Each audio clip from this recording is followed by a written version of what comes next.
Hello friends, how are you? I am Gomaram Gumawat. You are most welcome at my YouTube channel and Facebook for English classes.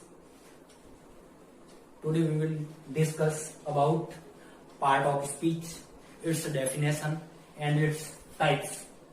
You know, parts of speech is the backbone of English grammar, and part of speech covers 70% syllabus and questions in most of examinations put off from part of speech.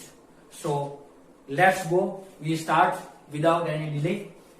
देखो, हम जानते हैं कि grammar book जो हमने पिछले video में discuss करी थी और यहां तक हम पढ़े थे कि ग्रामर बुक क्या होती है, और ग्रामर बुक के अंदर ये पार्ट ऑफ स्पीच है और पार्ट ऑफ स्पीच 8 प्रकार के होते हैं, जिसको हम सबसे पहले कि पार्ट ऑफ स्पीच क्या है, हिंदी में जो शब्द भेद होता है, जिसको हम हिंदी में शब्द भेद कहते हैं, उसको इंग्लिश में पार्ट ऑफ स्पीच कहते हैं। अब पार्ट ऑफ स्पीच की डेफिनेशन क्या है? A name is given to a word, a name is given to a word based on its job, it's called part of speech. यानी कि किसी भी वाक्य में हर शब्द को उसके कार्य के अनुसार एक नाम दिया जाता है। जब एक सेंटेंस होता है, सेंटेंस में अलग अलग शब्द होते हैं, तो उस शब्द का उस सेंटेंस के अंदर क्या फंक्शन है, क्या पोजीशन है और उसकी क्या नेचर है, उसके अनुसार उसका जो नाम दिया जाता है उसको हम क्या कहते हैं, उसको हम पार्ट ऑफ स्पीच के अंतर्गत पढ़ते हैं। और ये 8 प्रकार के होते हैं। आइए देखते हैं हम पार्ट ऑफ स्पीच कौन कौन से। एक है नाउन, जिसको हम हिंदी में संज्ञा कहते हैं। Noun, pronoun, adjective, verb, adverb, preposition, preposition, conjunction and interjection.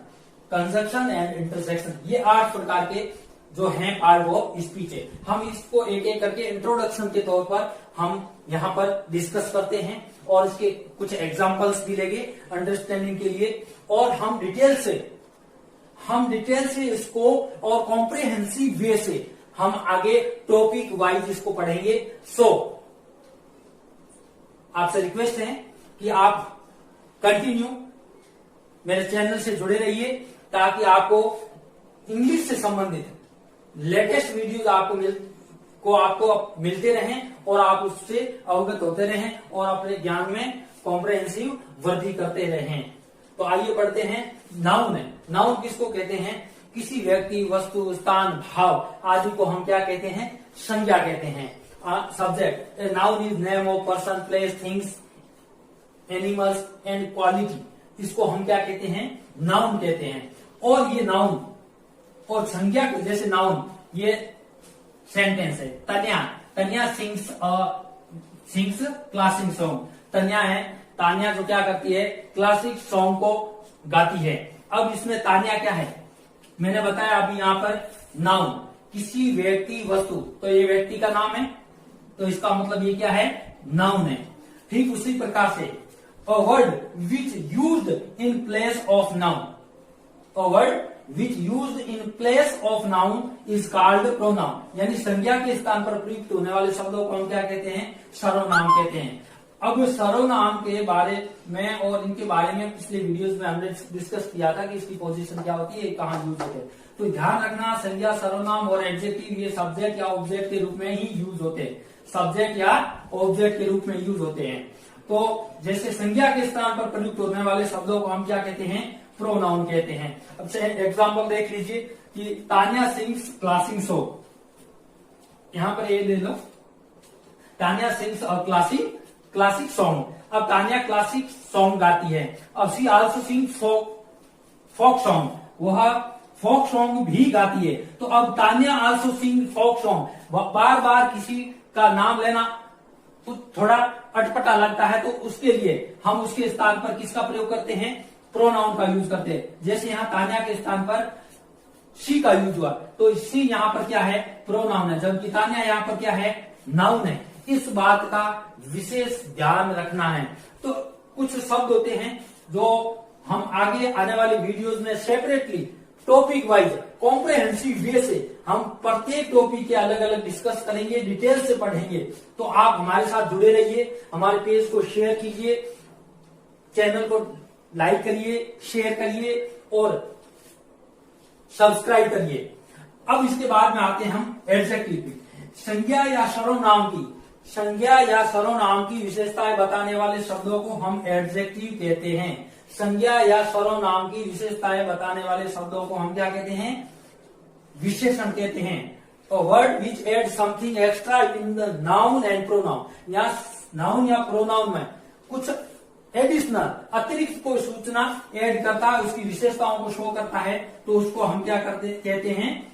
Adjective कहते हैं। क्या कहते हैं? एडजेक्टिव कहते हैं। जैसे क्लासिक सॉन्ग, ये सॉन्ग कैसा है? सॉन्ग तो है, तान्या गीत गाती है, लेकिन कैसा गीत गाती है? क्लासिक, शास्त्रीय सॉन्ग। तो यहां अपने आप में शास्त्रीय क्या है? ये एडजेक्टिव है। यानी मैंने बताया नाउन या प्रोनाउन, जैसे सॉन्ग क्या है? नाउन है, तो नाउन और प्रोनाउन की विशेषता बताने वाले शब्दों को एडजेक्टिव कहते हैं।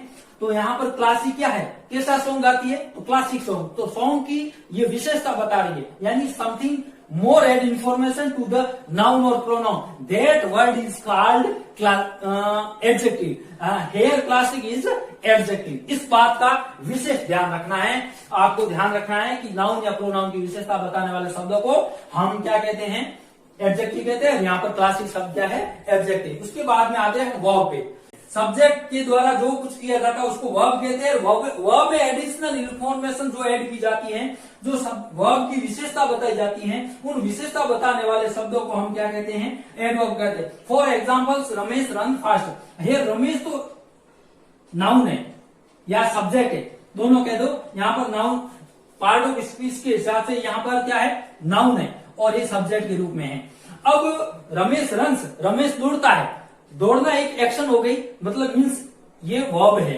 अब एक्शन के साथ में क्या है? एक्शन की और विशेषता ऐड की जा रही है कि वो दौड़ता है। दौड़ता कैसे? फास्ट दौड़ता है, स्लो है, फास्ट है। तो ये फास्ट यहाँ पर क्या हो गया? एडवर्ब होगी। और यहाँ पर रन क्या है? ये रन वर्ब है। तो ध्यान रखना कि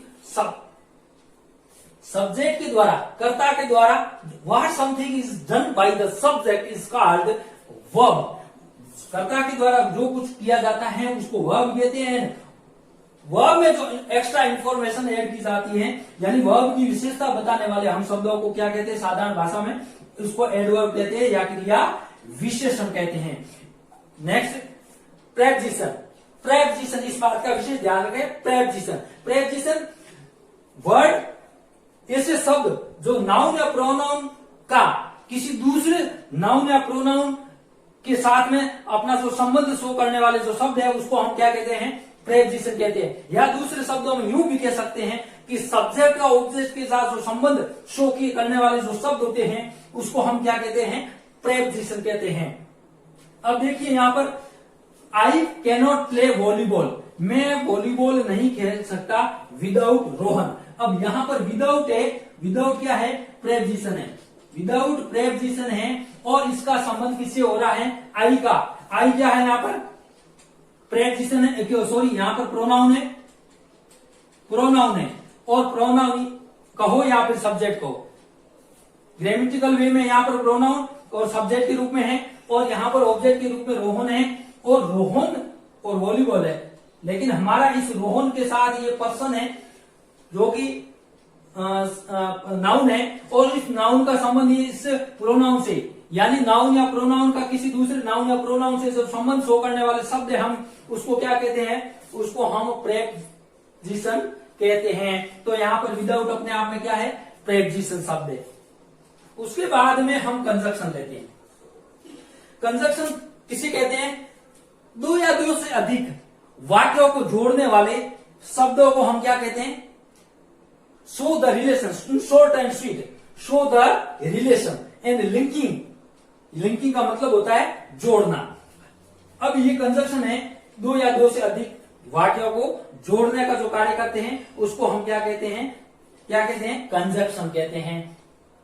जैसे खूब कंजक्शन है, जैसे एक एग्जांपल ले लेते हैं। It was an interesting match. ये मैच बहुत इंटरेस्टिंग था and people rushed at the ticket window, और इसलिए लोग कहां पहुंचे थे, टिकट विंडो पहुंचे थे। अब यहां पर एंड क्या है, एंड कंजक्शन है, एंड क्या है, कंजक्शन है। और इस कंजक्शन ने क्या किया, इस सेंटेंस को, और people rushed at the window, लोग खिड़की पर पहुंचे और मैच बहुत ही इंटरेस्टिंग था, रुचिकर था। और इन दोनों वाक्यों को जोड़ने का काम किसने किया, एंड ने किया। और एंड अपने आप में क्या है, एंड अपने आप में कंजक्शन है। तो दो या दो से अधिक वाक्यों को जोड़ने वाले जो शब्द होते हैं, लिंक करने वाले जो शब्द होते हैं, उन लिंक करने वाले शब्दों को हम क्या कहते हैं, कंजक्शन कहते हैं। अब कंजक्शन कितने प्रकार के होते हैं, किस टाइप के होते हैं, कौन सी प्रकार के सेंटेंसेस को कौन से कंजक्शन जोड़ते हैं, इसकी डिटेल हम सेपरेटली और कॉम्प्रिहेंसिवली एंड डिटेल्ड वे से हम प्रत्येक टॉपिक का अलग से डिटेल से हम आने वाले वीडियोस में डिस्कस करेंगे। और आप हमारे से जुड़े रहिए, हमारे चैनल को सब्सक्राइब करिए और आगे आप इसका लाभ लेते रहिए। आपके लिए मैंने बीच में एक आपके एक्सरसाइज के लिए कमेंट बॉक्स में कमेंट करें, ये मैंने आपके एक्सरसाइज के लिए आज के इस वीडियो के आधार पर आपके लिए एक सेंटेंस छोड़ा है, और इस सेंटेंस में आपको बताना है कौन सा शब्द क्या है इस पार्ट ऑफ स्पीच के हिसाब से। सो आई होप, मैं आशा करता हूं कि आप मुझे जरूर कमेंट बॉक्स में रिप्लाई करेंगे। हाँ, किसी को अगर मैं आपके लिए अवेलेबल रहूंगा, आपको रेस्पॉन्स करूंगा जो भी आपकी क्वेरीज होगी। उसके बाद में हम लास्ट है इंटरजेक्शन। इंटरजेक्शन का मतलब होता है विस्मय बोधक, यानी विस्मय बोधक कोई अचानक जो हमारी फीलिंग्स होती है, भाव प्रकट होते हैं, चाहे वो शोरों के हो, चाहे जोए के हो, चाहे ग्रीटिंग्स के हो। तो जो अचानक जो जोए होते हैं, उस जोए को अचानक जो डिक्लेरेशन होता है उसको प्रकट करने के लिए, जिसको हम एक्सक्लेमेशन कहते हैं, और एक्सक्लेमेशन साइन से हम एक्सक्लेमेशन साइन से शो करते हैं। ये शब्द होते हैं, जैसे हमारे अंदर बहुत ही खुशी का भाव है, जोए का भाव है, तो उसके लिए हम जैसे हुर्रा का प्रयोग करते हैं, हम वाव का प्रयोग करते हैं। जैसे कोई एग्जांपल ले लो, हुर्रा, फिर एक्सक्लेमेशन साइन, रिटर्न में बता, hurrah exclaim, we have won the match, बड़ी खुशी की बात है, हम मैच जीत गए। तो हुर्रा के बाद में हमने किसका यूज किया, सडन का, जो इसके लिए एक्सक्लेमेशन साइन का प्रयोग किया। अब अगर दुख की बात होती है तो वहां पर अल्लास, आउच, जैसे कोई पांव में कांटा चुभ गया। अब कांटा चुभता है तो अचानक पांव को हटाते हैं और एक आवाज निकल जाती है कि आउच। तो इस जो आउच का जो भाव होता है, ये दर्द देने वाला भाव होता है। तो उस भाव को हम क्या कहते हैं, इंटरजेक्शन बोलते हैं। और उसके बाद में अगर हम किसी को ग्रीटिंग करते हैं, तो ग्रीटिंग करने के लिए हम हेलो, हाय, इस प्रकार के लिसन, लुक, हेयर, इन प्रकार के देयर, इन शब्दों का जो प्रयोग करते हैं, और उसके बाद में एक्सक्लेमेशन साइन का यूज करते हैं। तो ये एक्सक्लेमेशन साइन करने वाले वर्ड्स ये क्या कहलाते हैं, इंटरजेक्शन कहलाते हैं। कैसा लगा वीडियो दोस्तों, आप जरूर कमेंट बॉक्स में टाइप करें, शेयर करें, सब्सक्राइब करें चैनल को। Thank you for watching.